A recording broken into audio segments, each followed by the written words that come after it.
ناظرین،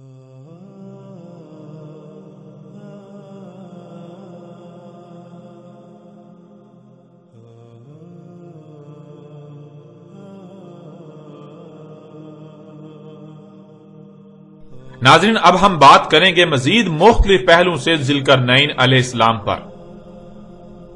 اِنَّا مَكَنَّا لَهُ فِي الْأَرْضِ وَآتَيْنَاهُ مِن كُلِّ شَيْءٍ سَبَبًا۔ اس میں کچھ شک نہیں، ذوالقرنین وہ تھا جسے مکن دیا تھا ہم نے زمین میں، یعنی ذوالقرنین وہ تھا جسے ہم نے زمین میں اقتدار و اختیار دیا تھا۔ اللہ سبحانہ وتعالی نے زمین میں مکن دیا تھا، تو سوال یہ پیدا ہوتا ہے کہ کیا اللہ ایسے ہی کسی کو زمین میں مکن دے دیتا ہے؟ مثلا اگر آپ اپنی قیمتی سے قیمتی شے کسی کو دیکھ بھال کے لیے دیتے ہیں تو کیا ایسے ہی دے دیں گے؟ نہیں، بلکہ پہلے اسے ہر لحاظ سے آزمائیں گے۔ جب وہ آپ کی توقعات پر پورا اترے گا، جب آپ کو یقین ہو جائے گا کہ یہ آپ کی شے کی احسن طریقے سے دیکھ بھال کر سکتا ہے، جو ذمہ داری اس کو دی جائے گی اسے احسن طریقے سے پورا کر سکتا ہے، پھر آپ اس کو اس شے پر اختیار دیں گے، تب آپ اپنی امانت اس کے حوالے کریں گے۔ بالکل ایسے ہی اللہ سبحانہ وتعالی کا بھی قانون ہے کہ وہ اگر کسی کو اپنی امانت دیتا ہے تو وہ ایسے ہی نہیں دے دیتا،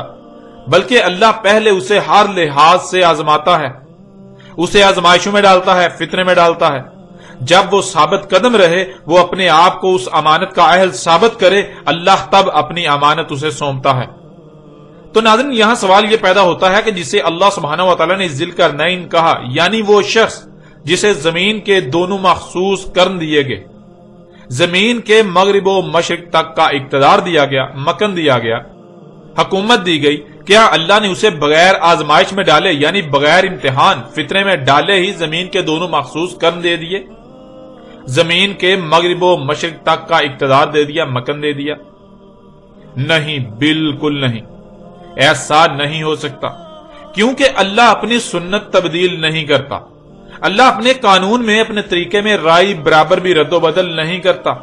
اللہ نے اسے بغیر آزمائے، یعنی بغیر فتنے میں ڈالے حکومت نہیں دی۔ اس لیے اب سوال یہ پیدا ہوتا ہے کہ وہ کون سا شخص ہے جسے اللہ سبحانہ وتعالی نے ذوالقرنین کہا، یعنی زمین کے مغرب و مشرق تک کی حکومت دی؟ اسے اتنی بڑی امانت دینے سے پہلے کب، کہاں اور کس موقع پر آزمایا، امتحان میں ڈالا، یعنی فتنے میں ڈالا، اور وہ اس فتنے کا شکار ہو کر اس امتحان میں ناکام ہونے کی بجائے اس فتنے کو پہچان کر ثابت قدم رہا، اور اس آزمائش میں، اس امتحان میں کامیاب ہو کر اللہ کی امانت زمین کا اہل ثابت ہوا، اور پھر اللہ سبحانہ وتعالی نے اسے زمین میں مکن دیا۔ جب اللہ سے یہ سوال کیا جائے تو اللہ سبحانہ وتعالی اس سوال کا جواب قرآن کی سورہ صاد میں دیتا ہے۔ سورہ صاد کی آیت نمبر 26 میں اللہ سبحانہ وتعالی نے کہا، یا داؤد انا جعلناک خلیفۃ فی الارض، اے داؤد اس میں کچھ شک نہیں، کر دیا ہم نے تجھے خلیفہ زمین میں، یعنی داؤد کو زمین میں خلیفہ بنایا۔ اور تھوڑا ہی آگے جا کر اسی سورت کی آیت نمبر 30 میں اللہ سبحانہ وتعالی نے کہا، وَوَهَبْنَا لِدَاؤُدَ سُلَيْمَانَ نِعْمَ الْعَبْدُ إِنَّهُ أَوَّابٌ۔ اس آیت کو سمجھنے کے لیے اس میں استعمال ہونے والے الفاظ کو جاننا بہت ضروری ہے۔ پہلا لفظ وہب اور دوسرا لفظ اواب۔ وہب کہتے ہیں کسی کو ہر طرح سے آزما کر اس وقت کوئی شے دینا جب کہ وہ ہر آزمائش پر پورا اتر کر ثابت کر دے کہ وہی اس کا اہل ہے۔ اور اواب کہتے ہیں ایسے گناہ، جرم وغیرہ سے توبہ کرنے کو جو اللہ کے غلام سے سرزد ہو، لیکن اس غلطی، گناہ یا جرم وغیرہ کا ذمہ دار غلام نہ ہو، بلکہ وہ غلام ایسا کام جو گناہ، جرم یا غلطی ہے وہ خالق و مالک کی طرف سے ہی، خالق و مالک کی غلامی سمجھ کر ہی کرے، لیکن اس وقت اسے اس کا شعور نہ ہو، اس لیے کہ خالق و مالک نے خود ہی کسی نہ کسی وجہ سے اپنے امر کے ذریعے اس سے وہ کام خود کرایا ہو۔ اور جب غلام کو اس کا شعور آ جائے، ادراک ہو جائے یا احساس ہو جائے کہ جسے وہ اپنے مالک اللہ کی غلامی سمجھ کر رہا ہے وہ تو اصل میں اس سے بغاوت ہے، وہ جرم ہے، وہ گناہ ہے، تو غلام فوراً اپنے خالق و مالک سے رجوع کرے، کیونکہ غلام کبھی بھی اپنے خالق و مالک کی نافرمانی نہیں کرتا الا یہ کہ اسے شعور نہ ہو، یا جب خالق کے قانون میں ہو کہ اب غلام نے وہ عمل ترک کرنا ہے تو خالق و مالک اپنے قانون کے مطابق اپنے غلام سے وہ عمل ترک کروا دے۔ اور یہ اللہ سبحانہ و تعالیٰ کی طرف سے اپنے غلام کے لیے امتحان کی غرض سے نہ صرف آزمائش، فتنہ ہوتا ہے، بلکہ اس کی تربیت بھی ہوتی ہے جس سے اسے علم و حکمہ حاصل ہوتے ہیں۔ یہ عربی میں اواب کہلاتا ہے۔ اللہ سبحانہ و تعالیٰ کی اس آیت میں کہنا ہے وَوَهَبْنَا لِدَاوُدَ سُلَيْمَانَ، اور داؤد کا وارث بنانے کے لیے یعنی داؤد کے بعد زمین میں خلیفہ بنانے کے لیے ہم نے سلیمان کو ہر طرح سے آزمایا، یعنی فتنے میں ڈالا۔ جب وہ فتنے کا شکار ہونے کے بجائے فتنے کو پہچان کر ثابت قدم رہا، جیسے ہی اس پر واضح ہو گیا کہ جسے وہ اللہ کی غلامی سمجھ کر رہا ہے وہ تو اصل میں اللہ سے بغاوت ہے، اسے اس کا شعور ہی نہیں تھا، تو اس نے فوراً ہی اسے ترک کر دیا اور اللہ سے رجوع کر کے خود کو اس ذمہ داری کا اہل ثابت کیا، تو اسے زمین میں خلیفہ بنایا، یعنی اللہ سبحانہ وتعالی نے اپنی امانت سلیمان کے حوالے کر دی، داؤد کا وارث بنایا۔ آگے اللہ سبحانہ وتعالی کا کہنا ہے نعم العبد، سلیمان داؤد کا بدل غلام ہے، یعنی جیسے داؤد اللہ کا غلام تھا، اللہ کی نافرمانی کرنے والا نہیں تھا، اللہ کا خالص غلام اور امانت کا حق ادا کرنے والا امانت دار تھا، بالکل ایسے ہی داؤد کا بدل سلیمان بھی تھا۔ انہ اواب، اس میں کچھ شک نہیں وہ اواب ہے، یعنی سلیمان کو جب فتنے میں ڈالا گیا تو جیسے ہی اس پر واضح ہوا کہ جسے وہ حق سمجھ کر رہا ہے وہ حق نہیں بلکہ فتنہ ہے، وہ اس فتنے کا شکار ہو چکا ہے، تو فوراً اللہ کی طرف پلٹا، فتنے کو ترک کر دیا۔ اب ناظرین آپ خود غور کریں، زمین میں مکن دینے کے لیے آزمایا گیا، فتنے میں ڈالا گیا سلیمان علیہ السلام کو، اور سلیمان علیہ السلام اللہ کی طرف سے ڈالے گئے ہر امتحان اس فتنے میں کامیاب ہوئے، انہوں نے خود کو زمین اللہ کی امانت کا اہل ثابت کر دیا، تو پھر زمین کے مغرب و مشرق کا اقتدار کسی اور کو دیا گیا یا پھر سلیمان علیہ السلام کو؟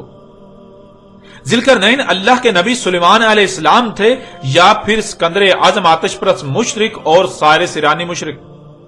ناظرین حق ہر لحاظ سے آپ کے سامنے ہے۔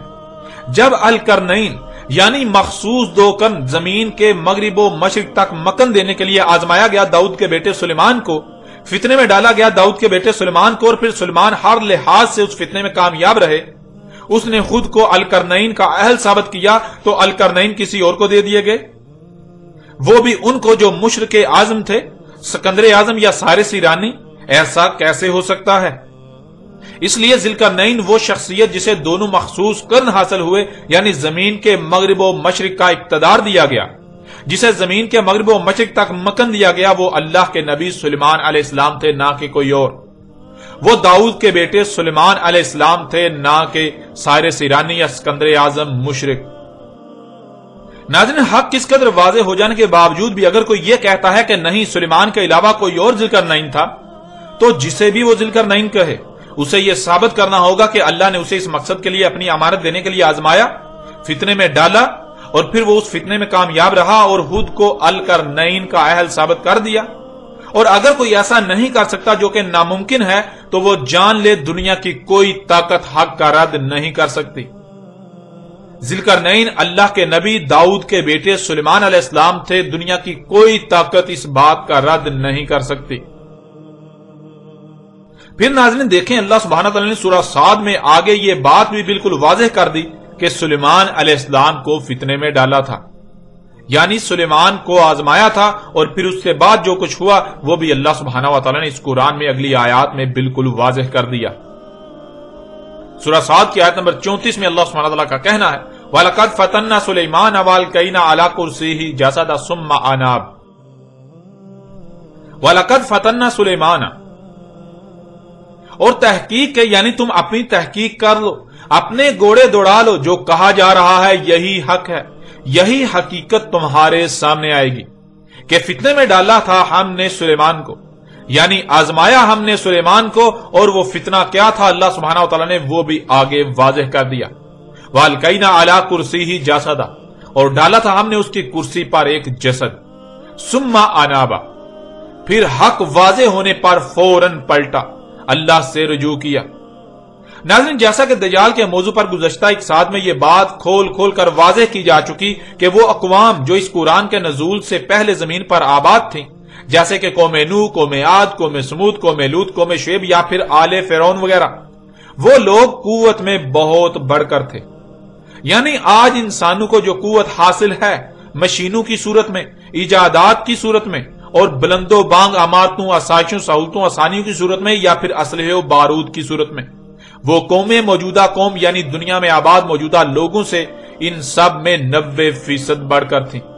موجودہ قوم یعنی دنیا میں آباد موجودہ لوگوں کے پاس جو ٹیکنالوجی ہے، جو ایجادات ہیں، یہ جو قوت ہے، یہ ان قوموں کا 10% بھی نہیں ہے۔ جیسے موجودہ قوم یعنی دنیا میں آباد موجودہ لوگ اپنی ایجادات کا ایک ہی پہلو سامنے رکھتے ہوئے اسے ترقی کا نام دیتے ہیں، اسے سائنسی ترقی کا نام دیتے ہیں، اور اس کے دوسرے پہلو سے بالکل غافل ہیں، اسے نظر انداز کر دیتے ہیں یا انہیں نظر ہی نہیں آتا۔ بالکل یہی معاملہ ان قوموں کا بھی تھا۔ جیسے موجودہ قوم یعنی دنیا میں آباد موجودہ لوگ اپنی ایجادات، ان سائنسی ایجادات کا ایک ہی پہلو سامنے رکھتے ہوئے اسے سائنسی ترقی کا نام دیتے ہیں اور اس کے دوسرے پہلو سے بالکل غافل ہیں، اسے نظر انداز کر دیتے ہیں یا انہیں نظر ہی نہیں آتا۔ بالکل یہی معاملہ ان قوموں کا بھی تھا۔ اور جب ترقی کے نام پر زمین و آسمانوں میں کیا گیا فساد عظیم ظاہر ہوا تو وہ قومیں اس کا ایسے شکار ہوئی کہ ان کا نام و نشان تک مٹ گیا۔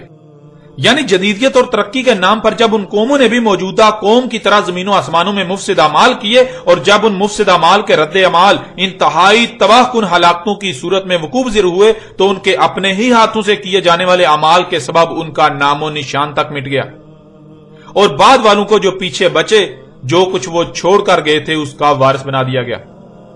آل فرعون کو جب غرق کیا گیا تو جو کچھ آل فرعون چھوڑ کر گئے، اس کا وارث پیچھے رہ جانے والوں کو بنا دیا گیا، یعنی مصری قوم کو۔ اور پھر بعد میں جا کر جب داؤد علیہ السلام کو زمین میں خلیفہ بنایا گیا، یعنی داؤد علیہ السلام کو اقتدار حاصل ہوا، تو داؤد علیہ السلام نے مصر کو بھی فتح کر لیا۔ مصر فتح کرنے سے مصری قوم جو کہ نسل در نسل آل فرعون جو کچھ ترک کیے ہوئے تھے اس کی وارث تھی، مصری قوم کے پاس علم اور اسباب تھے، تو داؤد علیہ السلام کو وہ علم و اسباب حاصل ہو گئے۔ یعنی داؤد علیہ السلام کو اس وقت کی اعلیٰ ترین ٹیکنالوجی حاصل ہوئی، جس سے داؤد علیہ السلام کا اقتدار مزید مضبوط ہو گیا۔ اور جب داؤد کے بعد اس کے بیٹے سلیمان کو اقتدار منتقل ہوا تو اس وقت سلیمان کو اتنا علم نہیں تھا، لیکن سلیمان خالص اللہ کا غلام تھا۔ سلیمان نے دیکھا کہ جو کچھ اسے وراثت میں ملا ہے یہ سب عوام کی خدمت کے لیے ہے، اور یہی اس کی ذمہ داری ہے۔ یوں سلیمان علیہ السلام نے وراثت میں ملنے والی ٹیکنالوجی کو عوام کی فلاح و بہبود کے نام پر استعمال کرنا شروع کر دیا، انسانیت کی خدمت کے نام پر استعمال کرنا شروع کر دیا۔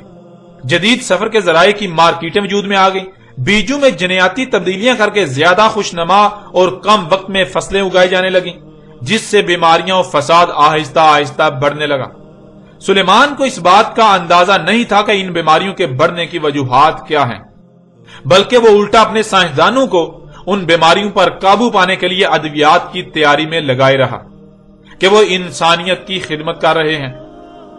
یعنی وراثت میں ملنے والے تمام وسائل و اسباب کو انسانیت کی خدمت کے نام پر استعمال کیا جانے لگا، جو کہ در حقیقت فساد تھا۔ اور پھر ایک وقت ایسا آیا کہ سلیمان کے ہاں ایک بچہ پیدا ہوا جو نامکمل اور بے جان در تھا، جس وجہ سے سلیمان پر اس فتنے کی حقیقت بالکل چاک ہو گئی۔ جب سلیمان کے اپنے ہاں ایسا بچہ پیدا ہوا جو نامکمل اور بے جاندار تھا، تب سلیمان نے کہا کہ یہ اللہ کی خلق نہیں ہو سکتی، کیونکہ اللہ کے لیے تو ہے ہی حمد۔ اللہ ایسا خلق نہیں کرتا جس میں حمد نہ ہو، جس میں خامیاں، خرابیاں اور نقائص ہوں۔ اللہ تو احسن الخالقین ہے۔ اللہ جو بھی خلق کرتا ہے وہ احسن خلق کرتا ہے، ایسا بہترین خلق کرتا ہے جس سے بہتر اور کوئی نہ ہو، اور جو احسن نہیں ہے، جس میں خامیاں خرابیاں ہوں، وہ اللہ کی خلق نہیں ہو سکتی، اس کا خالق اللہ نہیں ہو سکتا۔ اس لیے جس میں اتنے بڑے بڑے عیوب ہوں، خامیاں ہوں، وہ اللہ کی خلق کیسے ہو سکتی ہے؟ وہ اللہ کی خلق نہیں ہے۔ ان خرابیوں اور عیوب کا ذمہ دار اللہ نہیں بلکہ کوئی اور ہے۔ اللہ کی خلق میں شرک کیا گیا، اللہ کے ساتھ اس کی خلق میں مداخلت کی گئی، اللہ کی خلق میں شرک کیا گیا، جس وجہ سے ایسا بچہ پیدا ہوا۔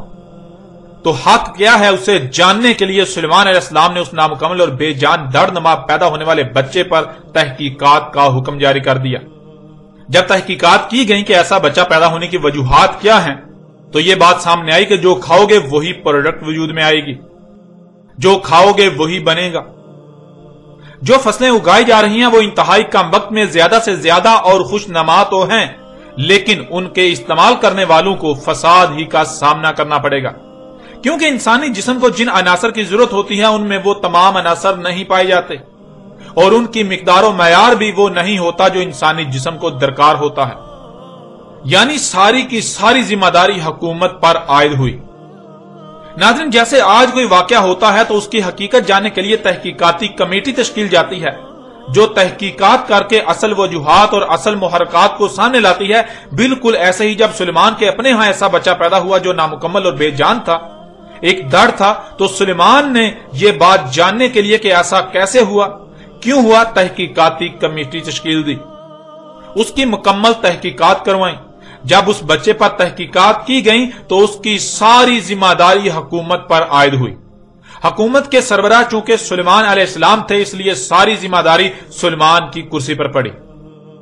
کہ سلیمان جو کہ ریاست کا سربراہ ہے، اس کی اجازت اور اس کے احکامات سے ہی بیجوں میں جنیاتی تبدیلیاں کی جا رہی ہیں، اس کے حکم سے ہی حکومتی سرپرستی میں انسانیت کی خدمت کے نام پر یہ سب ہو رہا ہے۔ حکومتی سرپرستی میں جنیاتی طور پر تبدیل شدہ بیجوں سے وجود میں آنے والی خوراک کے استعمال سے بیماریاں دن بدن بڑھتے جا رہی ہیں، فساد بڑھتا جا رہا ہے۔ تو جب ساری ذمہ داری سلیمان کی کرسی پر پڑی، تب سلیمان پر واضح ہوا کہ وہ فتنے کا شکار ہو چکا تھا، جسے وہ ترقی اور انسانیت کی خدمت کے نام پر کر رہا تھا،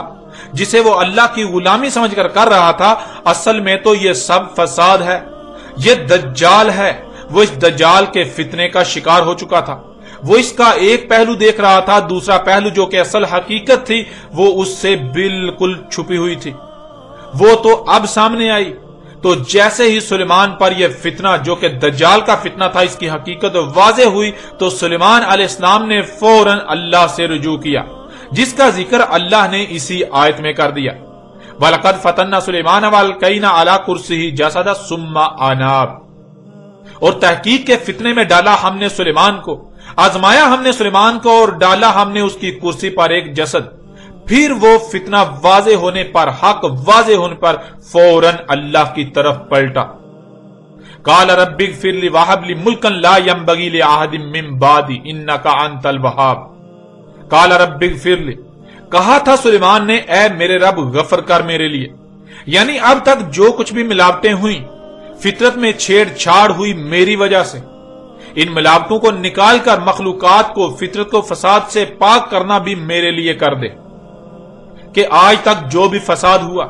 فطرت میں چھیڑ چھاڑ کر کے اسے ملاوٹ زدہ کیا گیا، اسے عیب زدہ کیا گیا، اس میں خامیاں پیدا کی گئیں، اسے ان ملاوٹوں سے پاک کرنے، اس فساد کو روکنے کے لیے، تاکہ دوبارہ ہر شے خالص ہو جائے، اپنی اصل حالت میں آ جائے، مجھے ہی یہ ذمہ داری دے۔ وَحَبْ لِي مُلْكًا لَا يَنْبَغِي لِأَحَدٍ مِّن بَعْدِي، اور مجھے ہر طرح سے آزما چکنے کے بعد، جبکہ میں اس کا اہل ثابت ہو چکا، ایسا ملک دے جو میرے بعد کسی ایک کے لیے بھی نہ ہو۔ اِنَّكَ أَنْتَ الْوَهَّابُ، اس میں کچھ شک نہیں، تو ہی ہے جو ہر طرح سے آزما کر اس کا اہل ثابت ہو جانے کے بعد دے رہا ہے۔ ناظرین، اسے ایک مثال سے سمجھ لیجئے۔ مثال کے طور پر آپ کسی ایسے کارخانے میں کام کرتے ہیں جس کے بارے میں معاشرے میں مشہور ہے کہ وہ ادویات بنا کر انسانیت کی خدمت کر رہا ہے، لیکن حقیقت یہ نہیں ہے، بلکہ حقیقت اس کے بالکل برعکس ہے۔ حقیقت یہ ہے کہ اس کارخانے میں ادویات نہیں بلکہ ادویات کے نام پر زہر تیار کر کے لوگوں کو کھلایا جا رہا ہے، لوگوں کی زندگیوں کے ساتھ کھیلا جا رہا ہے، اور لوگ اس دھوکے کا شکار ہیں، یعنی ہر کوئی اسے مسیحا ہی سمجھتا ہے۔ اب اگر آپ سے کوئی یہ کہتا ہے کہ آپ جس کارخانے میں کام کرتے ہیں وہاں ادویات نہیں بلکہ زہر بنا کر لوگوں کو کھلایا جا رہا ہے، لوگوں کی زندگیوں کے ساتھ کھیلا جا رہا ہے، تو کیا آپ ساری دنیا کے برعکس اس بات کو مان لیں گے؟ نہیں، آپ بالکل نہیں مانیں گے، کیونکہ آپ اپنی آنکھوں سے دیکھ رہے ہیں اور اپنے کانوں سے سن رہے ہیں کہ اکثریت کا نزدیک وہ کارخانہ ادویات بنا کر انسانیت کی خدمت کر رہا ہے۔ وہ کارخانہ اور اس کے مالکان تو انسانیت کے لیے مسیحا ہے، تو آپ اس کے بالکل برعکس بات کیسے مان سکتے ہیں؟ آپ کیسے مانیں گے؟ آپ بھی اسے مسیحا ہی تسلیم کریں گے۔ لیکن کل کو ایسا ہو کہ آپ کا اپنا بچہ بیمار ہوتا ہے، آپ اسی کارخانے کی تیار شدہ دوائی اپنے بچے کو کھلاتے ہیں جس میں آپ کام کرتے ہیں، جسے ساری دنیا مسیحا سمجھتی ہے، اور نتیجہ یہ نکلتا ہے کہ آپ کے بچے کی موت ہو جاتی ہے۔ جب بچے کا پوسٹ مارٹم کیا جاتا ہے تو پوسٹ مارٹم میں بچے کی موت کی وجہ اس دوائی کو قرار دیا جاتا ہے کہ اگر بچے کو وہ دوائی نہ دی جاتی، نہ کھلائی جاتی، تو بچے کی موت واقع نہ ہوتی، بچہ بچ جاتا۔ تو اب آپ سے سوال ہے کہ ایسی صورت میں آپ کی سوچیں، آپ کے جذبات، آپ کے خیالات، آپ کے تاثرات کیا ہوں گے، آپ کی چاہت کیا ہوگی؟ کیا اب بھی آپ اکثریت کی زبان بولیں گے، یا پھر اب حق آپ پر اس قدر واضح ہو چکا کہ آپ کو کسی دلیل کی کوئی ضرورت نہیں؟ اور جو آپ کے بچے کا قاتل ہو، کیا آپ اسے ایسے ہی چھوڑ دیں گے، معاف کر دیں گے، نظر انداز کر دیں گے؟ نہیں، بالکل نہیں۔ بلکہ اگر آپ کے پاس اس کارخانے کے مالکان سے بڑھ کر قوت ہو تو نہ صرف آپ مالکان سے پورا بدلہ لیں گے بلکہ کارخانے کو تباہ و برباد کر کے رکھ دیں گے، کارخانے کو صفحہ ہستی سے مٹا کر رکھ دیں گے۔ اور اگر آپ کے پاس قوت نہ ہو لیکن کوئی آپ کے سامنے ایسا ہو جو آپ کو اتنی قوت دے سکے تو آپ کیا کریں گے؟ آپ کیا چاہیں گے؟ تھوڑا سا غور کریں، حقیقت آپ کے سامنے ہے۔ آپ یہی چاہیں گے اور یہی کہیں گے کہ اگر مجھے اتنی قوت دے دی جائے جتنی درکار ہے تو میں کارخانے اور اس کے مالکان کو صفحہ ہستی سے مٹا دوں، تاکہ آج جو میرے ساتھ ہوا کل کو کسی دوسرے کے ساتھ نہ ہو۔ بالکل ایسے ہی جب تک سلیمان کے اپنے سر پر نہیں پڑی، سلیمان پر حق واضح نہیں ہوا۔ سلیمان کی سربراہی میں انسانیت کی خدمت کے نام پر فساد ہوتا رہا، بالکل ایسے ہی جیسے آج ہو رہا ہے۔ ہر کوئی موجودہ ایجادات اور سائنس کے دن بدن آگے بڑھنے کو ترقی اور انسانیت کی خدمت قرار دے رہا ہے، لیکن جیسے ہی سلیمان کے اپنے سر پر پڑی اور سلیمان پر حقیقت واضح ہوئی، دجال کا قتل ہو گیا، تو سلیمان نے دیکھا کہ اس وقت تو پوری کی پوری دنیا میں ترقی کے نام پر فساد ہو رہا ہے۔ تو سلیمان نے اپنے رب سے دعا کی، اے میرے رب، مجھے تو نے فتنے میں ڈالا جو کہ اب مجھ پر واضح ہو چکا، تو اگر تو مجھے ایسا ملک دیتا ہے جو میرے بعد کسی ایک کے لیے بھی نہ ہو تو میں پوری زمین کو اس دجال کے فتنے سے پاک کر دوں گا، مسیحاؤں انسانیت کے خدمت گاروں کے نام پر مفسدین کو ان کے کیے کی سزا دوں گا، زمین میں ہونے والے فساد کو روک کر پوری زمین کو اس فتنے سے پاک کر دوں گا۔ اور تو مجھے آزما بھی چکا ہے، اب جبکہ میں فتنے میں کامیاب ہو چکا، مجھ پر بالکل واضح ہو چکا کہ یہ ترقی نہیں بلکہ یہ تو دجال کا فتنہ ہے، تو میں اس ذمہ داری کا اہل ثابت ہو چکا، تو مجھے ایسا ملک دے، یعنی زمین کے مغرب و مشرق تک مکن دے۔ اور اللہ نے سلیمان کی اس دعا کو قبول کرتے ہوئے القرنین یعنی دو مخصوص قرن، زمین کے مغرب و مشرق تک کا اقتدار و اختیار دیا۔ اب ناظرین آپ خود غور کریں کہ ذوالقرنین یعنی وہ شخصیت جسے دو مخصوص قرن دیے گئے جو کہ زمین کے مغرب و مشرق تک کا مکن ہے، وہ کون ہے؟ کیا وہ سلیمان کے علاوہ کوئی دوسرا ہے؟ کوئی دوسرا ہو سکتا ہے؟ نہیں، بالکل نہیں۔ وہ اللہ کے نبی سلیمان علیہ السلام تھے، نہ کہ اسکندر اعظم یا سائرس ایرانی نامی مشرکین۔ ناظرین آپ نے جان لیا کہ سلیمان علیہ السلام نے اپنے رب سے ایسا ملک مانگا جو اس کے بعد کسی ایک کے لیے بھی نہ ہو، اور ایسا ملک جسے دیا گیا اسے قرآن میں ذوالقرنین کہا گیا۔ تو کیا ذوالقرنین سلیمان کے علاوہ کوئی اور ہو سکتا ہے؟ نہیں، بالکل نہیں۔ بلکہ اس پہلو سے بھی یہ بات بالکل کھل کر واضح ہو جاتی ہے کہ ذوالقرنین سلیمان علیہ السلام تھے۔ اب ناظرین ذرا غور کریں، سلیمان علیہ السلام نے اللہ سے ایسا ملک اس لیے مانگا تاکہ وہ پوری زمین کو دجال کے فتنے سے پاک کر دیں، جس کے لیے ہر شے سے اسباب کی ضرورت تھی۔ تو ظاہر ہے سلیمان کو ہر شے سے اسباب دیے گئے، لیکن جسے ہر شے سے اسباب دیے گئے قرآن اسے ذوالقرنین کہہ رہا ہے، تو پھر ذوالقرنین کون ہوا؟ اس پہلو سے بھی بالکل واضح ہو جاتا ہے کہ ذوالقرنین سلیمان علیہ السلام تھے، نہ کہ کوئی اور۔ سلیمان نے ملک عظیم مانگا تھا، جس سے یہ بات بالکل واضح ہو جاتی ہے کہ سلیمان کے پاس زمین کے مغرب میں ہونے والے فساد کی خبریں بھی آئیں، اور اسی طرح زمین کے مشرق میں ہونے والے فساد کی خبریں بھی۔ اور پھر سلیمان نے نہ صرف زمین کے مغرب جہاں خشکی ختم ہو جاتی ہے، آگے سمندر ہی سمندر ہے، وہاں تک کا سفر کیا، وہاں تک زمین کو فساد سے پاک کیا، مفسدین کو ان کے کیے کی سزا دی، شیاطین کو قتل و قید کیا، اور جو کچھ کرنا لازم تھا وہ کیا۔ بلکہ بالکل اسی طرح زمین کے مشرق میں جہاں خشکی ختم ہو جاتی ہے اور آگے سمندر ہی سمندر ہے، وہاں بھی کیا۔ تو اس کا قرآن میں ذکر آنا لازم ہے، اور جب قرآن سے سوال کیا جائے تو قرآن میں سورہ الکہف کے اسی مقام پر ہی اس سب کا ذکر کیا جا رہا ہے، اور جس نے زمین کے مغرب و مشرق کے سفر کیے، وہاں مفسدین کو قتل و قید کیا، زمین کی اصلاح کی، زمین کو فساد سے پاک کیا، اسے ذی القرنین کہا جا رہا ہے۔ اب آپ خود فیصلہ کریں کہ ذی القرنین کون ہے۔ کیا سلیمان کے علاوہ کوئی دوسرا ذی القرنین ہو سکتا ہے؟ نہیں، بالکل نہیں۔ ذی القرنین اللہ کے نبی سلیمان علیہ السلام تھے، نہ کہ اسکندر اعظم یا سائرس ایرانی نامی مشرکین۔ پھر ناظرین سورہ صاد کی ان آیات میں دیکھیں جو اس وقت آپ کو سکرین پر نظر آ رہی ہیں۔ فَسَخَّرْنَا لَهُ الرِّيحَ تَجْرِي بِأَمْرِهِ رُخَاءً حَيْثُ أَصَابَ، بس سخر کر دی ہم نے اس کے لیے ہوا،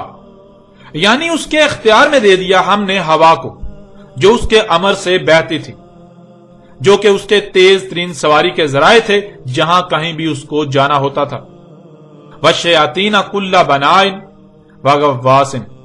اور شیاطین کو اس کے اختیار میں دے دیا، یعنی شیاطین پر اسے دسترس دے دی، جو ہر طرح کی تعمیرات کرنے والے تھے، مادی یا غیر مادی تعمیرات، اور وہ تعمیرات بھی سمندروں میں پانیوں میں غوطہ زن ہو کر بنائی گئیں، یا وہ شیاطین بھی اس کی دسترس میں دے دیے جو پانیوں میں سمندروں میں غوطہ خوری کرنے والے تھے۔ وَآخَرِينَ مُقَرَّنِينَ فِي الْأَصْفَادِ، اور دوسرے وہ شیاطین بھی اس کے اختیار میں دے دیے، ان دوسرے شیاطین پر بھی اسے دسترس دے دی جسے اس نے ہتھ کڑیوں زنجیروں وغیرہ میں جکڑا، انہیں قید کیا، ان کی رہائی کو مشروط کر دیا۔ هَذَا عَطَاؤُنَا فَامْنُنْ أَوْ أَمْسِكْ بِغَيْرِ حِسَابٍ، یہ ہماری عطا ہے جو ہم نے اسے عطا کیا، بس وہ انہیں امان دے، یعنی ان پر دسترس پائی تو ان کو ان کی چاہت کے مطابق رہا کر دے، انہیں کوئی سزا نہ دے یا انہیں رہا کرے، ان سے جو چاہے کام لے، جہاں چاہے ان کا استعمال کرے، کسی بھی قسم کا کوئی حساب نہیں لیا جائے گا۔ سلیمان علیہ السلام کو جب دجال کے فتنے میں ڈالا گیا اور انہوں نے دجال کے فتنے کو پہچان کر فوراً اللہ سے رجوع کیا، اللہ کی امانت کے اہل ثابت ہوئے، تو سلیمان علیہ السلام نے ایسا ملک مانگا جو اس کے بعد کسی ایک کو بھی نہ دیا جائے، جو اس کے بعد کسی ایک کے لیے بھی نہ ہو۔ تو نہ صرف سلیمان کو ایسا ملک دیا گیا، بلکہ اگلی آیات میں اللہ سبحانہ و تعالیٰ نے جو کچھ سلیمان کو عطا کیا اور جیسے عطا کیا اس کا ذکر بھی کر دیا، جیسے کہ سلیمان کے لیے ہوا کو مسخر کیا، اور وہ اپنے تیز ترین سواری کے ذرائع سے جہاں چاہتے انتہائی تیز رفتاری سے سفر کرتے۔ یہاں سوال یہ پیدا ہوتا ہے کہ وہ سفر انہوں نے کہاں اور کیوں کیے؟ تو اگلی ہی آیات میں اس سوال کا جواب بھی دے دیا۔ سلیمان کو ایسے ایسے ماہر شیاطین پر دسترس دی گئی جو ہر طرح کی مادی اور غیر مادی تعمیرات کے ماہر تھے، اور وہ بھی جو پانیوں میں سمندروں میں غوطہ خوری کے ماہر تھے، اور وہ شیاطین بھی جنہیں سلیمان نے ہتھ کڑیوں میں مضبوطی سے جکڑ کر قید کیا، جن کی رہائی کو مشروط کر دیا۔ تو جب سلیمان نے ان لوگوں پر دسترس پائی تو اللہ نے سلیمان سے کہا کہ انہیں امان دے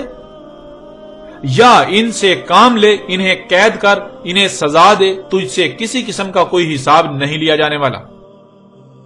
ناظرین، اس سے پہلی بات تو یہ ثابت ہو جاتی ہے کہ سلیمان نے تیز ترین فضائی سفر کے ذرائع سے جو سفر کیے، ان کا مقصد زمین میں ہونے والے فساد کی جڑ مفسدین شیاطین، جنہیں انسان سائنسدانوں کا نام دیتے ہیں، یا وہ لوگ جو دنیا پر براہ راست اثر انداز ہونے کی صلاحیت رکھتے ہیں، ان تک پہنچنے، ان پر دسترس پانے کے لیے سفر کیے۔ اور پھر جب انہیں قتل و قید کیا تو اس کا اختیار بھی اللہ نے سلیمان کو ہی دے دیا، سلیمان جو چاہے ان کے ساتھ کرے۔ اور حیران کن طور پر اسی واقعے کو ایک دوسرے پہلو سے سورہ الکہف میں سلیمان کی جگہ ذی القرنین کا لفظ استعمال کرتے ہوئے بیان کیا گیا۔ فَأَتْبَعَ سَبَبًا حَتَّى إِذَا بَلَغَ مَغْرِبَ الشَّمْسِ وَجَدَهَا تَغْرُبُ فِي عَيْنٍ حَامِئَةٍ وَوَجَدَ عِندَهَا قَوْمًا قُلْنَا يَا ذَا الْقَرْنَيْنِ إِمَّا أَن تُعَذِّبَ وَإِمَّا أَن تَتَّخِذَ فِيهِمْ حُسْنًا قَالَ أَمَّا مَنْ ظَلَمَ فَسَوْفَ نُعَذِّبُهُ ثُمَّ يُرَدُّ إِلَى رَبِّهِ فَيُعَذِّبُهُ عَذَابًا نُكْرًا وَأَمَّا مَنْ آمَنَ وَعَمِلَ صَالِحًا فَلَهُ جَزَاءً الْحُسْنَى وَسَنَقُولُ لَهُ مِنْ أَمْرِنَا يُسْرًا ثُمَّ اتْبَعَ سَبَبًا حَتَّى إِذَا بَلَغَ مَطْلِعَ الشَّمْسِ وَجَدَهَا تَطْلُعُ عَلَى قَوْمٍ لَمْ نَجْعَل لَّهُم مِّن دُونِهَا سِتْرًا كَذَلِكَ وَقَدْ أَحَطْنَا بِمَا لَدَيْهِ خُبْرًا ثُمَّ اتْبَعَ سَبَبًا حَتَّى إِذَا بَلَغَ بَيْنَ السَّدَيْنِ وَجَدَ مِن دُونِهِمَا قَوْمًا لَا يَكَادُونَ يَفْقَهُونَ قَوْلًا۔ ناظرین، وہ شخصیت جسے ذی القرنین کہا گیا، اس کی پہچان کے لیے بتا دیا گیا کہ ذی القرنین وہ ہے جس کو نہ صرف زمین میں مکن دیا بلکہ ہر شے سے اسباب دیے، ان اسباب میں سے سبب کے ذریعے جب اس کے پاس خبر آئی زمین کے مغرب کی طرف ہونے والے فساد کی تو اس نے اس کی اتباع کی، یعنی اس کے پیچھے پڑا۔ پھر جہاں پہنچا وہاں ایک ایسی قوم کو پایا جو مفسد قوم تھی، یعنی زمین میں فساد کرنے والے لوگ۔ اور جب ذوالقرنین نے ان پر دسترس پا لی تو اللہ نے کہا قلنا یا ذوالقرنین اما ان تعذب و اما ان تتخذ فیہم حسنا، اے ذوالقرنین یعنی اے وہ جسے دو مخصوص کر دیے گئے زمین کے مغرب و مشرق، تجھے اختیار ہے تو جو چاہے ان کے ساتھ کر، اگر تو چاہے تو انہوں نے جو فساد کیا ان کے کیے کہ انہیں سزا دے، اور تو چاہے تو ان کو سزا دینے کے بجائے ان میں حسن اخذ کر، یعنی زمین میں ہونے والے فساد کی روک تھام کے لیے اگر یہ تیرے کام آ سکتے ہیں، مخلوقات پر احسان کرنے کے لیے یہ تیرے کام آ سکتے ہیں تو ان سے وہ کام لے، تجھ سے ان کے بارے میں کوئی حساب نہیں لیا جائے گا۔ اور پھر جب وہ شخصیت جسے ذوالقرنین کہا گیا وہ مشرق میں پہنچی اسباب کی اتباع میں تو وہاں بھی اس نے وہی کیا اور وہاں بھی اللہ نے اس سے وہی کہا۔ اب ناظرین آپ خود غور کریں، اللہ سبحانہ تعالیٰ نے ایک ہی واقعے کو دو مختلف پہلو سے قرآن میں بیان کیا۔ ایک مقام پر نام کے ساتھ ذکر کیا سلیمان، اور دوسرے مقام پر سلیمان نام کی بجائے لفظ ذوالقرنین کا استعمال کیا، جس کے معنی وہ شخص جسے دونوں مخصوص کرن حاصل ہوئے، جو کہ زمین کے مغرب و مشرق تک مکن ہے۔ اس پہلو سے بھی یہ بات بالکل کھل کر واضح ہو جاتی ہے کہ ذوالقرنین کوئی اور نہیں بلکہ اللہ کے نبی سلیمان علیہ السلام تھے۔ وہ سلیمان علیہ السلام ہی تھے جس نے مغرب و مشرق کے سفر کیے اور وہاں شیاطین جو کہ زمین میں فساد کے ذمہ دار تھے ان پر دسترس پائی، تو انہیں اللہ نے ہر قسم کا اختیار دے دیا کہ انہیں سزا دے، یا پھر وہ زمین میں فساد ختم کرنے میں، زمین کی اصلاح کرنے میں معاون ثابت ہوتے ہیں تو ان سے کام لے، اس سے کوئی حساب نہیں لیا جائے گا۔ اس لیے ذوالقرنین کوئی اور نہیں بلکہ سلیمان علیہ السلام تھے۔ پھر ناظرین ذرا غور کریں، جب ذوالقرنین مغرب و مشرق میں زیر سمندر بنائی جانے والی سدین یعنی دو رکاوٹوں کے درمیان پہنچا تو وہاں جس قوم یعنی جن لوگوں کو پایا ان کے بارے میں قرآن کیا کہتا ہے؟ ثم اتبع سببا حتى اذا بلغ بين السدين وجد من دونهما قوما لا يكادون يفقهون قولا، پھر اس نے اتباع کی سبب کی یہاں تک کہ پہنچا مغرب اور مشرق والی دونوں رکاوٹوں کے درمیان، یعنی پہلے اس نے مغرب کا سفر کیا، وہاں مفسدین شیاطین کو قتل و قید کیا تو وہاں ایک صد قائم کی، پھر مشرق کی طرف سفر کیا تو وہاں بھی وہی کیا، وہاں بھی ایک صد قائم کی، پھر ان صدین یعنی مغرب و مشرق والی دونوں رکاوٹوں کے درمیان پہنچا تو وہاں بھی نہ صرف دو رکاوٹیں پائیں بلکہ ان کے علاوہ ایک قوم کو بھی پایا، ایسی قوم جو کسی ایک بھی بات کو سمجھنے کے قریب بھی نہ تھی۔ لیکن اس کے باوجود وہ شخصیت جسے ذوالقرنین کہا گیا اس نے نہ صرف ان کی ہر بات کو سمجھا بلکہ انہیں اپنی ہر بات سمجھائی بھی۔ اب ناظرین ذرا غور کریں، اگر سکندر اعظم یونانی یا سائرس ایرانی مشرکین ان دونوں میں سے کوئی ایک بھی ذوالقرنین تھا تو انہیں ایسی صلاحیت حاصل تھی کہ وہ کسی ایسی قوم سے بات چیت کر سکتے تھے، ان کا مسئلہ سمجھ سکتے تھے، انہیں اپنی ہر بات سمجھا سکتے تھے، جو لوگ کسی ایک بھی بات کو سمجھنے والے نہیں تھے۔ اور اگر اللہ سے سوال کریں کہ اے اللہ وہ کون سا شخص تھا جسے ایسے اسباب بھی دیے گئے جن کے ذریعے وہ ان سے بھی بآسانی کلام کر سکتا تھا جو کوئی ایک بھی بات سمجھنے کی صلاحیت نہیں رکھتے تھے، تو اللہ نے اس سوال کا جواب بھی قرآن میں بالکل واضح دے دیا۔ سورہ نمل کی آیت نمبر 18 اور 19 میں اللہ سبحانہ وتعالی کا کہنا ہے حتی اذا اتوا علی واد النمل قالت نملۃ یا ایھا النمل ادخلوا مساکنکم لا یحطمنکم سلیمان وجنودہ وهم لا یشعرون فتبسم ضاحکا من قولها وقال رب اوزعنی ان اشکر نعمتک التی انعمت علی وعلی والدی وان اعمل صالحا ترضاه وادخلنی برحمتک فی عبادک الصالحین۔ سورہ نمل کی ان آیات میں اللہ سبحانہ تعالی نے یہ بات واضح کر دی کہ سلیمان علیہ السلام وہ شخصیت تھے جنہیں انسان تو انسان بلکہ جاندار یہاں تک کہ چیونٹیوں تک سے کلام کرنے کی صلاحیت دی گئی تھی۔ سلیمان علیہ السلام وہ شخصیت تھے جنہیں ایسے اسباب بھی دیے گئے تھے جن سے وہ ہر کسی سے کلام کر سکتے تھے، وہ ایسے لوگوں سے بھی کلام کر سکتے تھے، بات کر سکتے تھے جو کوئی ایک بات بھی سمجھنے کی صلاحیت نہیں رکھتے تھے۔ ناظرین سے یہ بات بالکل کھل کر واضح ہو جاتی ہے کہ ذوالقرنین کوئی اور نہیں بلکہ اللہ کے صالح نبی سلیمان علیہ السلام تھے، جنہوں نے ایک ایسی قوم سے بآسانی کلام کیا جو کسی ایک بھی بات کو سمجھنے یا سمجھانے کی صلاحیت نہیں رکھتی تھی۔ اور اگر سورہ نمل کی ان آیات کو سامنے رکھا جائے تو سلیمان علیہ السلام کا چیونٹیوں کا کلام سمجھنے کا ذکر کرنا آخر کس مقصد کے لیے قرآن میں بیان کیا گیا؟ اللہ سبحانہ و تعالیٰ کچھ بھی بغیر کسی مقصد کے نہیں کرتا، وہ جو بھی کرتا ہے حق کے ساتھ، یعنی کسی نہ کسی مقصد کے لیے کرتا ہے۔ اس کے ہر کام کے پیچھے کوئی نہ کوئی مقصد ضرور ہوتا ہے۔ تو ذرا غور کریں، ایک شخص کا چیونٹیوں کی بات کو سمجھنے کی صلاحیت رکھنے کا ذکر کرنا کس مقصد کے لیے بیان کیا گیا؟ سورہ الکہف میں بیان کیے جانے والے ذی القرنین کے واقعے کی روشنی میں دیکھیں تو یہ بات بالکل کھل کر واضح ہو جائے گی کہ اللہ سبحانہ و تعالیٰ نے ذی القرنین کو واضح کرنے کے لیے قرآن میں یہ آیات اتاری۔ اس کے علاوہ ان آیات کے جو مقاصد ہیں ان پر بھی آگے چل کر اپنے موضوع کے تحت بات ہوگی، لیکن یہاں اس پہلو سے بھی یہ بات بالکل کھل کر واضح ہو جاتی ہے کہ ذی القرنین اللہ کے نبی سلیمان علیہ السلام تھے، نہ کہ کوئی اسکندر اعظم یا سائرس ایرانی نامی مشرک۔ پھر ناظرین ذرا غور کریں، جب ذی القرنین صدعین کے درمیان پہنچا اور وہاں دو چٹانوں کے درمیان درے کو بند کیا، اس درے کو بند کرنے کے لیے 12 کلومیٹر لمبی اور 5 کلومیٹر بلند چوٹیوں پر مشتمل سد قائم کی، رکاوٹ تعمیر کی، ایسی سد جو پوری ایک قوم کے بس کا کام نہیں تھا جو ذی القرنین نے کیا۔ ذرا غور کریں، کیا وہ سد بغیر اسباب کے بنائی جا سکتی تھی؟ اس کے لیے زبر الحدید یعنی خام صورت میں لوہا جو کہ پہاڑوں کو کاٹ کر پتھروں کی صورت میں حاصل ہوتا ہے، پہاڑوں کی مائننگ سے حاصل ہوتا ہے، وہ استعمال کیا گیا جو کہ لاکھوں ٹن پر مشتمل تھا۔ آخر وہ خام لوہا پہاڑوں سے کیسے حاصل کیا گیا؟ اس سے 12 کلومیٹر لمبی اور 5 کلومیٹر بلند آسمان کو چھوتی چوٹیاں کیسے بنائی گئیں؟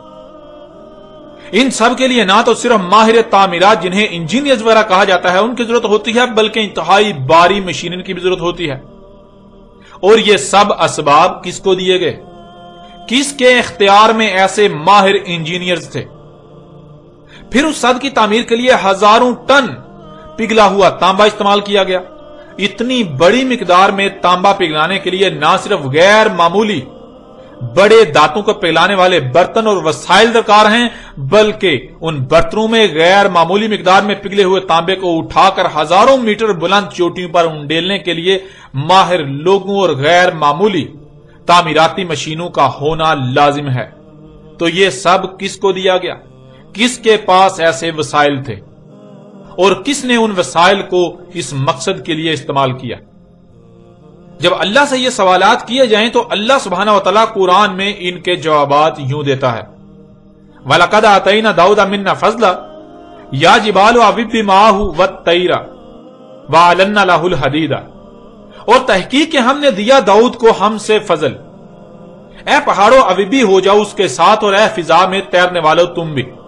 یعنی پہاڑ اور فضا میں تیرنے والے اس سے پہلے طاغوت کی غلامی کر رہے تھے، لیکن وہ طاغوت کی غلامی اپنی مرضی سے نہیں بلکہ انسان کو چونکہ ان پر اختیار دیا گیا تو اللہ کی مرضی میں ہی پہاڑ اور فضا میں تیرنے والے اللہ کی بغاوت میں استعمال ہو رہے تھے مفسدین کے ہاتھوں۔ تو جیسے ہی داؤد کو زمین پر اختیار دیا گیا، پہاڑوں اور فضا میں تیرنے والوں پر داؤد کو اختیار دیا گیا، تو اب پہاڑوں اور فضا میں تیرنے والے جب داؤد کے ذریعے اللہ کی غلامی میں استعمال ہوں گے تو یہ ان کا عابد بھی ہونا ہے داؤد کے ساتھ۔ اور نرم کر دیا ہم نے اس کے لیے لوہا۔ داؤد علیہ السلام کے لیے لوہا نرم کرنے سے مراد قطعاً یہ نہیں ہے جو کچھ آج تک پھیلا دیا گیا کہ داؤد علیہ السلام ہاتھ میں لوہا پکڑتے اور وہ موم کی طرح نرم ہو جاتا۔ یہ ملاؤں کی من گڑت کہانیاں ہیں جن کا حقیقت کے ساتھ دور دور تک کوئی تعلق نہیں۔ اللہ سبحانہ و تعالیٰ نے قرآن میں بالکل واضح کر دیا کہ داؤد کو علم دیا تھا، اس علم کے ذریعے داؤد کے لیے لوہے کو نرم کر دیا، یعنی داؤد علیہ السلام کو وہ علم دیا جس علم سے لوہے کو پگھلا کر اس سے جو چاہے بنایا جا سکتا ہے۔ اس آیت میں اللہ سبحانہ و تعالیٰ نے یہ بات واضح کر دی کہ داؤد کو زمین کی اصلاح کے لیے پہاڑوں سے جو بھی نکال کر استعمال کرنا چاہتے اس کی اجازت دی گئی۔ داؤد علیہ السلام پہاڑوں سے خام صورت میں لوہا نکال کر اسے پگھلا کر خالص کرتے اور پھر اس سے ہتھیار وغیرہ بناتے، اور بعد میں سلیمان کو داؤد کا وارث بنایا گیا، جیسا کہ اس آیت میں واضح کر دیا وَوَارِثَ سُلَيْمَانَ دَاؤُدَ، یعنی جیسے پہاڑوں کو زمین کی اصلاح کے لیے جہاں بھی استعمال کرنے کی ضرورت پڑے داؤد کو اس کی اجازت دی گئی تھی، بالکل ایسے ہی وہ فضل سلیمان کو بھی حاصل ہو گیا داؤد کا وارث بننے سے۔ ناظرین، یوں اس سوال کا جواب اللہ سبحانہ تعالیٰ نے اس آیت میں ہی دے دیا کہ ذوالقرنین نے جو دو چٹانوں کو خام لوہے سے بند کیا، وہ خام لوہا پہاڑوں کی صورت میں سلیمان کو عطا کیا گیا. اس لیے ذوالقرنین کوئی اور نہیں بلکہ سلیمان علیہ السلام تھے. اس وقت آپ کو سکرین پر سورہ نمل کی آیت نمبر 16 اور 17، سورہ سبا کی آیت نمبر 12، 13 اور سورہ صاد کی آیت نمبر 36، 37، 38 اور 39 نظر آ رہی ہیں. ان آیات میں اللہ سبحانہ تعالیٰ کا کہنا ہے کہ سلیمان کو داؤد کا وارث بنا دیا، سلیمان کو علم دیا گیا، وہ علم جو سلیمان کے بعد کسی کو بھی حاصل ہوا نہ ہو سکے گا. سلیمان کو ہر شے میں سے دیا گیا. سلیمان کے لیے اس کے لشکر، اس کی فوجیں جنوں ان سے اکٹھی کی گئیں. سلیمان کو ہواؤں میں سفر کرنے کے تیز ترین سواری کے اسباب بھی دیے گئے. ہوا کو مسخر کر دیا گیا. ہر طرح کی تعمیرات کرنے والے ماہر سے ماہر شیاطین میسن سلیمان کے اختیار میں دے دیے گئے. سمندروں میں غوطہ خوری اور سمندروں میں کسی بھی طرح کے کام کرنے والے ماہرین دیے گئے.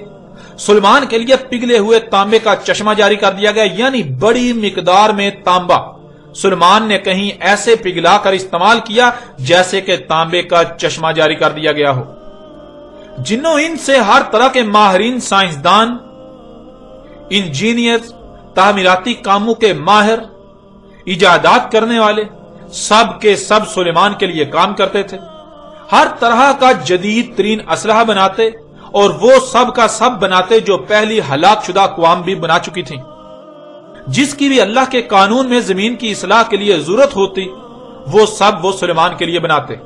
لوہے، تانبے اور دانتوں کو پگھلانے کے لیے اتنے بڑے بڑے برتن جن میں دانتیں، لوہا اور تانبا وغیرہ پگھلایا جاتا جیسے کہ تالاب ہوں، وہ سلیمان کو دیے گئے. پہاڑوں کی طرح بلند و بانگ اور غیر متزلزل چوٹیاں بنانے کے لیے ایسی چوٹیاں جنہیں کوئی کھود نہ سکے، ڈھا نہ سکے، سوراخ نہ کر سکے، جن میں کوئی نقب نہ لگا سکے، بنانے کے لیے پگھلے ہوئے تانبے اور لوہے وغیرہ کو اٹھانے اور انڈیلنے والے ایسے بڑے بڑے برتن کہ جنہیں پکڑنے اور انڈیلنے کے لیے کنڈے لگے ہوئے ہوں.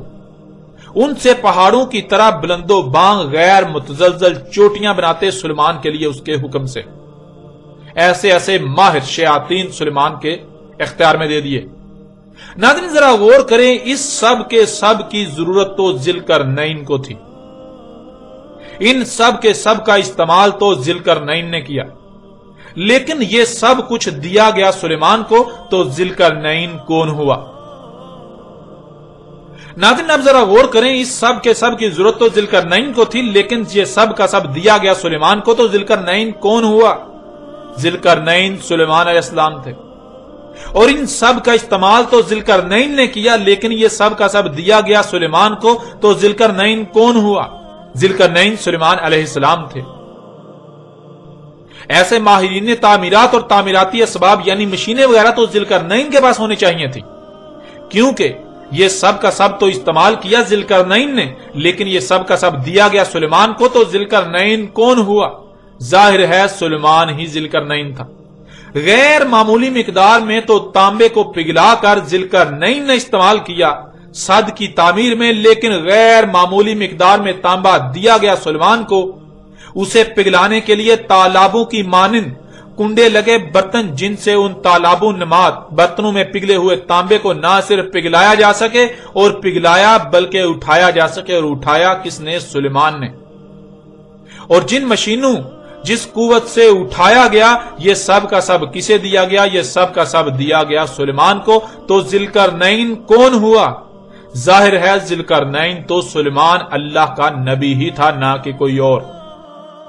پھر ناظرین 12 کلومیٹر لمبی اور 5 کلومیٹر بلند چوٹیاں بنائیں ذوالقرنین نے دو چٹانوں کو درمیان سے بند کرنے کے لیے، لیکن ان چوٹیوں کو بنانے کا تمام تر ساز و سامان اور ماہرین دیے گئے سلیمان کو، جنہوں نے سلیمان کے حکم سے ایسی بلند و بانگ اور غیر متزلزل چوٹیاں بنائیں جنہیں کوئی توڑ نہ سکے، ہلا نہ سکے، ان میں کوئی نقب نہ لگا سکے، ان میں کوئی سوراخ نہ کر سکے، انہیں کوئی ہلا نہ سکے. اور یہ بنائیں زمین میں اصلاح کی غرض سے، فساد کا رستہ روکنے کی غرض سے. تو پھر آپ خود غور کریں کہ ذوالقرنین کون ہوا؟ کیا ذوالقرنین سلیمان کے علاوہ کوئی اور تھا، ہے اور ہو سکتا ہے؟ نہیں، بالکل نہیں.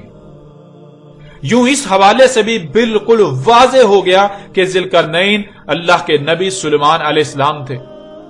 زمین کے مغرب و مشرق میں زمین کی اصلاح کے لیے مفسدین کا رستہ روکنے کے لیے ان سے جنگ کرنے کے لیے سفر کیے ذوالقرنین نے، جس کے لیے نہ صرف سفری اسباب کی ضرورت تھی بلکہ اللہ کے دشمنوں سے مقابلے کے لیے انتہائی جدید اور قوت کا حامل اسلحہ ذوالقرنین کو درکار تھا۔ لیکن ایسا اسلحہ بنانے کے ماہرین دیے گئے سلیمان کو،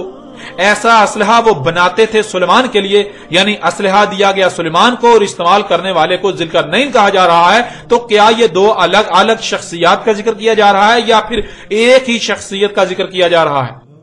ایک ہی شخصیت کا ایک مقام پر اس کا نام کے ساتھ ذکر کیا جا رہا ہے اور دوسرے مقام پر اس کے اسم یعنی اسے جو خاص صلاحیت یا خاصیت حاصل تھی اس سے اس کا ذکر کیا جا رہا ہے۔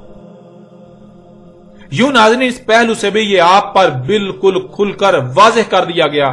کہ ذوالقرنین اللہ کے نبی سلیمان علیہ السلام تھے، نہ کہ کوئی اور۔ پھر ناظرین تماثیل یعنی وہ جو گزشتہ ہلاک شدہ اقوام بنا چکی تھیں، بالکل انہی کی مثل کی ضرورت پڑی ذوالقرنین کو۔ جیسے کہ آپ دیکھتے ہیں مصر میں آج بھی آل فرعون کے غیر متزلزل چوٹیوں کی صورت میں آثار موجود ہیں، جنہیں آج اس جدید دور میں بھی معجزات اور عجائب تسلیم کیا جاتا ہے۔ قوم نوح پر طوفان آیا، اس میں لہریں پہاڑوں کی مانند کئی کئی کلومیٹر بلند تھیں، جس کی وجہ یہ تھی کہ قوم نوح اتنی بلندی پر پہنچ چکی تھی۔ ان کی عمارتیں پہاڑوں کی مانند کئی کئی کلومیٹر بلند تھیں۔ ان عمارتوں کو بنانے کے لیے غیر معمولی قوت کی حامل مشینیں تھیں، اور ان سب کی تماثیل کی ضرورت تو ذوالقرنین کو پیش آئی۔ آل فرعون کی مثل چوٹیاں تعمیر کرنے کی ضرورت تب پیش آئی جب ذوالقرنین صدین کے درمیان پہنچا۔ وہاں دو چٹانوں کو درمیان سے بند کرنا تھا۔ انہیں بند کرنے کے لیے قوم نوح کی تماثیل کی ضرورت تھی، اور ان آیات میں اللہ سبحانہ تعالیٰ کا کہنا ہے کہ جن کو سلیمان نے قید کیا ہوا تھا، شیاطین جن و انس کو، وہ سلیمان کے لیے جو اللہ کے قانون میں ہوتا تماثیل بناتے، یعنی وہ بالکل ویسا ہی بناتے جیسا ہلاک شدہ اقوام بنا چکی تھیں۔ تو ناظرین آپ غور کریں کہ پھر ذوالقرنین کون ہوا؟ کیا سلیمان کے علاوہ کوئی اور ذوالقرنین ہو سکتا ہے؟ نہیں، بالکل نہیں۔ وہ اللہ کے نبی سلیمان علیہ السلام تھے، نہ کہ اسکندر اعظم یا سائرس ایرانی نامی مشرکین۔ پھر ناظرین آپ قرآن اٹھا کر دیکھیں تو پورے قرآن میں صرف اور صرف دو مقامات پر ہی غیر معمولی مقدار میں پگھلے ہوئے تانبے کا ذکر کیا گیا۔